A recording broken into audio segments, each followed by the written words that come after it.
या व्यवस्थेने 24 घंटे राहिलं, 10 घंटे तरी दिवसा शेतकऱ्याला लाईट मिळावी म्हणून तुम्ही कधी बटन दाबले का? आपल्या पोराबाळाला चांगलं शिक्षण मिळावं म्हणून बटन दाबले का? मग बटन नेमकी आपण दाबली कशासाठी? मला हेच तुम्हाला सांगायचंय. मी प्रामाणिक सांगतो, आपण सगळ्यांनीच आतापर्यंत बटन दाबली कशासाठी सांगू तुम्हाला मी.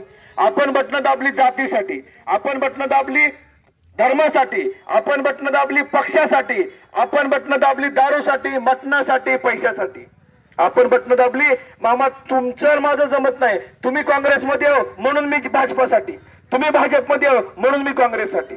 आपण आपल्या भल्यासाठी बटन दाबली का? आपल्या पोराबाळांच्या भविष्यासाठी बटन दाबली का? खऱ्या अर्थानं ह्या ज्या गोष्टीवरती आता बोललो मी, ज्या आपल्या प्रमुख अडचणी आहेत, ह्या अडचणी ह्या निवडणुकीत तुम्हाला कुठं दिसतेत का? तुम्ही आपल्या तालुक्यापासून पूर्ण राज्यभरातली कुणाचीही भाषणे काढून नाही का? ज्या गोष्टी मी तुम्हाला सांगायलोय, ज्या मुद्द्यावरती निवडणुका व्हायला पाहिजे, ह्या मुद्द्यावरती निवडणुका व्हायलेत का? निवडणुका कुठल्या दिशेने चाललेत? कुठला तरी नेता ज्या मुद्द्यावरती सर्वसामान्यांच्या बोललं गेलं पाहिजे किंवा ज्या मुद्द्यावरती निवडणुका होऊन ते मुद्दे भविष्य काळामध्ये सुटले पाहिजे, ह्याच्यावरती निवडणुका व्हायलेत का? तुम्हाला विचारतो मी. तरुण असतील तर मोबाईल काढून बघा, टीव्हीवरती नेत्यांची भाषणं बघा. ज्या गोष्टीवरती तुमचं आमचं भलं होणार आहे त्या गोष्टी तुमच्या आमच्या निवडणुकीत कुठंच नाही. खऱ्या अर्थानं तुमचं आमचं जगणं काय आहे हे सुद्धा या व्यवस्थेला कळत नाही. आता पाण्यामध्ये मासा झोप घेतो कैसा, जावे त्याच्या वंशा तेव्हा कळे. जोपर्यंत शेतकऱ्याच्या पोटी तुम्ही आम्ही जन्म घेऊन या व्यवस्थेमध्ये या व्यवस्थेचा भाग होण्याचा प्रयत्न करणार नाही, तोपर्यंत तुमच्या आमच्या शेतकऱ्याचे प्रश्न कधीच मिटणार नाहीत. आपण ऊसाच्या भावासाठी तर पडतोय, ऊसाचा भाव टाइम चांगला मिळत नाही, काटा मारला जातो का नाही काटा? कोण बोलणार या व्यवस्थेवरती? आतापर्यंत विचार करता कुणी? आपला काटा मारला जातो, सोयाबीनला भाव मिळत नाही, प्रत्येक ठिकाणी आपलं रक्त पिलं जातं. ह्याच्यावरती बोलणारा माणूस पाहिजे की नाही? सभागृहामध्ये जाणारी माणसं जर आपलाच फायदा बघणार असतील तर तुमचं आमचं आयुष्य वाटोळं झालं, येणाऱ्या पिढ्याचं सुद्धा वाटोळं होईल. याचा विचार तुम्ही आज या निवडणुकीमध्ये करण्याची गरज आहे. मागल त्याला विहीर योजना आहे का नाही आपल्याकडे? विहिरी घेतला का नाही तर उभारलेले कोणी? विहिरी घेतला का नाही? विहिरी भेटल्यात का नाही तुम्हाला? मागल मनरेगा मधून एक योजना आहे, तुम्ही विहिरी घेतल्या असतील गावामध्ये. कशा घ्यायला विहिरी? मशीननी घ्यायला का मजूर लावायला? मशीननी घ्यायला का नाही विहिरी? कायदा काय सांगायले? मजूर लावा म्हणाले का नाही? जर सरकारचं उद्दिष्ट आहे की शेतकऱ्याला भलंच करायचे, शेतकरी सुखी करायचे, डायरेक्ट विहीर द्या ना तुम्ही. 20 फूट घेतली का 5 रुपये द्या, 40 फूट झाली का 10 रुपये द्या, 60 फूट झाली का सगळंच पैसे देऊन टाका, विषय मिटला. हे रोजगार हमीची खुट्टी मारून ठेवायची काय गरज आहे? तुम्हाला शेतकऱ्याचं भलंच करायचंय तर डायरेक्ट तुम्ही देऊन टाका. रोजगार हमीमुळे काय होईल?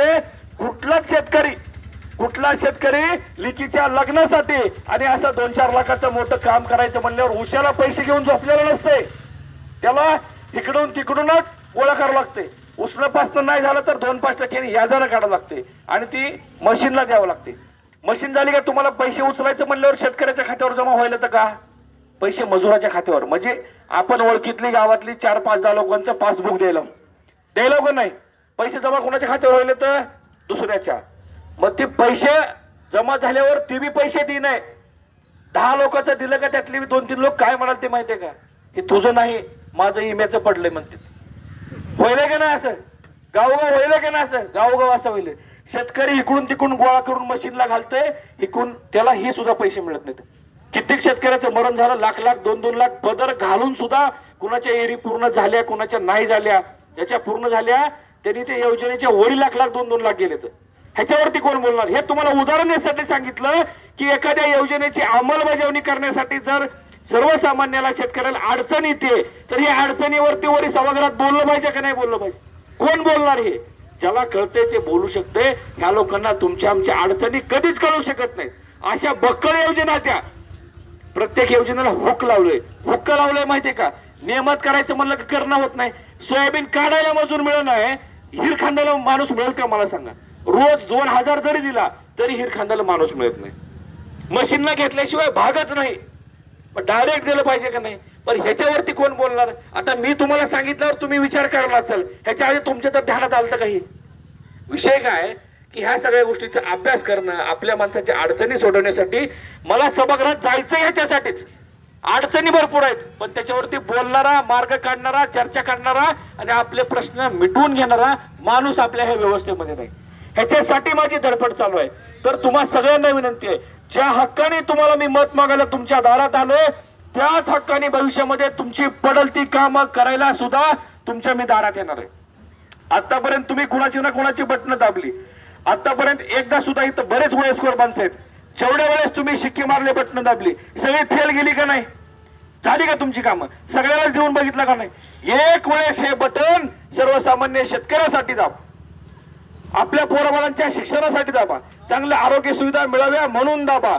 जिथं जिथं आपली अडवणूक होते त्या अडवणुकीमध्ये तुमचा पोरगा म्हणून, भाऊ म्हणून, तुमचा मित्र म्हणून तुमच्या पाठीशी नाही तर तुमच्या खांद्याला खांदा लावून तुमच्या सोबत मी आयुष्यभर उभं राहणार आहे. याच्यासाठी हे बटन दाबा तुम्ही. हे मला तुम्हाला सांगायचंय बांधवांनो. आता जर ही वेळ गेली तर 5 वर्ष तुम्ही आम्ही काय करू शकत नाही. 5वीत शिकणारं पोरग 10वीला जातंय, 10वीचं पोरग 15वीला जातंय. शिक्षण व्यवस्थेमध्ये इतक्या अडचणी आहेत, ह्या जर दुरुस्त नाही झाल्या तर आपल्या पोराबाळांचं आयुष्य वाटोळं होईल. आपली पोरं कुठं आहेत सोयाबीन काढायला? आपली पोरं ट्रॅक्टर ड्रायव्हर, ट्रक ड्रायव्हर बांधायला जातात का नाही? पोर सिटीमध्ये भागतंय का? प्रत्येक मायबापाला वाटतंय आमची पोरं शिकावी, मोठी व्हावी, त्यांनी साहेब व्हावं आणि म्हातारपणे आमच्या पोरांनी आम्हाला सांभाळावं. आता असं उलट व्हायलंय, मायबापांनीच पोराला सांभाळायची वेळ आली. हे कशामुळे झालं? हे कुणामुळे झालं? आपल्याकडली जी व्यवस्था आहे शिक्षणाची ती चांगली नाही म्हणून झालं. ती व्यवस्था सुधारवायची असेल तर सर्वसामान्याचा पोरग विचार करणारा, अभ्यास करणारं तिथं बसलं पाहिजे, तेव्हा या अडचणी सोडणार आहेत. आमदार कुणी असू द्या, त्यांनी येऊन जर नंदगावच्या शाळेत जिल्हा परिषदच्या घंटाभर बसलं, आसपास खेड्यातल्या 10 गावच्या शाळा सुधारत होत्या. पण आमदारांनी कसं बसावं इथे येऊन?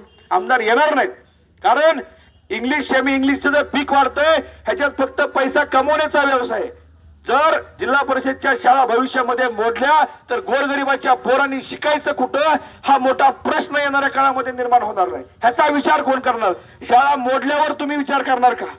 ज्या शाळेत 100 पोरं महाग शिकत होती, आता त्या शाळेत 30 पोरं आलेत का नाही? शाळा आहेत का पहिल्यासारख्या जिल्हा परिषदच्या? तर ही अवस्था आहे बांधवांनो. ही निवडणूक इतर कुठल्या गोष्टीवरती पक्षनिष्ठा, पैसा, दारू, मटण, जात, धर्म सोडून द्या. तुमचं आमचं भलं करायचं असेल तर तुम्हाला सर्वांना, सर्वसामान्यांना एकत्र यावं लागेल. पोटाला जात नसती, शेतकऱ्याला जात नसती, सगळ्याच्या तुमच्या आमच्या अडचणी एक आहेत. त्या अडचणीसाठी तुम्ही आम्ही एक होणं गरजेचं आहे आणि मतदान करणं गरजेचं आहे. मी तुमच्या कधीही विश्वासाला तडा जाऊ देणार नाही किंवा जनतेच्या भावनेशी मी कधीच आयुष्यात बैमानी करणार नाही, हा तुम्हाला मी शब्द देतो. येणाऱ्या 20 तारखेला 3 नंबरला बटन आहे माझं. जेव्हा मी नंदगावला पूर्वी आलो होतो तेव्हा अपक्ष म्हणून तुमच्या समोर आलो होतो, तुम्हाला माहिती असेल. पण माझा अभ्यास बघून, कष्ट बघून, पळापळी बघून, माझा प्रयत्न बघून आदरणीय बच्चू कडू साहेबांनी मला तिकीट दिलं त्यांच्या पक्षाचं. आता मी एकटा नाही, तर तुम्हाला हे सुद्धा माहिती आहे की जेव्हा जेव्हा दुधाचे भाव वाढले तेव्हा तेव्हा राजू शेट्टी साहेबांनी त्यांचं रक्त सांडले. जेव्हा जेव्हा ऊसाचे भाव वाढले तेव्हा तेव्हा राजू शेट्टी साहेबांनी आंदोलनभर महाराष्ट्रामध्ये लावून धरली, तेव्हा आपल्याला 4 रुपये जास्त ऊसाला मिळाले. तर शेतकऱ्यासाठी, गोरगरिबासाठी झटणारी बच्चूभाऊ असतील, राजू शेट्टी साहेब असतील, छत्रपती संभाजी महाराज असतील, तर यांची साथ सुद्धा, यांचा आशीर्वाद सुद्धा मला आहे. आता तुमच्या आशीर्वादाची गरज आहे 20 तारखेला, ते तुम्हाला सांगायला आलोय. आणि भविष्य काळामध्ये ज्याप्रमाणे बच्चूभाऊचं काम महाराष्ट्रामध्ये असते त्याचप्रमाणे तुळजापूर तालुक्याचा सुद्धा एक आमदार बच्चूभाऊ प्रमाणे तुम्ही करू शकता. आणि आपल्या न्याय हक्कासाठी तुळजापूरचा आमदार म्हणून या तुळजापूर तालुक्याचं आणि आमदाराचं नाव उभ्या महाराष्ट्रातच नव्हे तर देशभरात नाव घेतलं जावं. तर आमदार असावा तर तुळजापूर सारखा हे नाव मी तुम्हाला देशभरात दाखवून देऊ शकतो. फक्त तुमच्या आशीर्वादाची, तुमच्या सहकार्याची गरज आहे. तुम्हाला हात जोडून तुम्हाला सांगायला, बिंबीच्या देटापासून कळकळून तुम्हाला मी सांगायला, मी तुमच्यातला. माझ्या घरावर मी सुद्धा माझं आयुष्य, आता 2-4 वर्ष झालं माझ्या घरावर स्लॅब पडलाय, मी सुद्धा माझं आयुष्य पत्र्याच्या घरात काढलेलं आहे. मला माहिती आहे तुमचं आमचं दुखणं काय, ह्या लोकांना कळत नाही. एकदा मतदान मारलं का 5 वर्ष परत वेळ येणार नाही. तुम्हाला सगळ्यांना हात जोडून विनंती आहे, तुम्ही माझं बटन दाबा. तुम्ही मला माझं दाबलेलं बटन मी फेल जाऊ देणार नाही. तुमच्या प्रत्येक एका मताचा हिशोब, माझ्या प्रत्येक रक्ताच्या थेंबानं त्याचे तुमचे उपकार मी फेडणार. पण मी तुमच्या उपकाराला कधी बैमानी करणार नाही. तुमच्या सेवेसाठी तुमच्या दारात येऊन उभे राहणार. फक्त तुमच्या साथीची, आशीर्वादाची गरज आहे.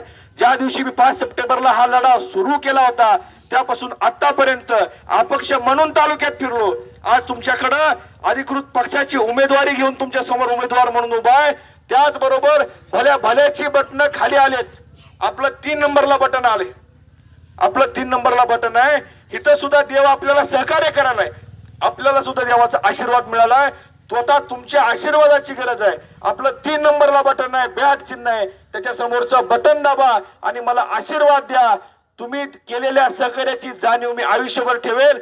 ज्या हक्काने मत तुमच्या समोर तुमच्या दारात येऊन मागायलोय त्याचप्रमाणे पडेल ती कामं तुमची तुमच्या दारात येऊन भविष्य काळात करतो. हा तुम्हाला शब्द देतो, वचन देतो आणि थांबतो. धन्यवाद.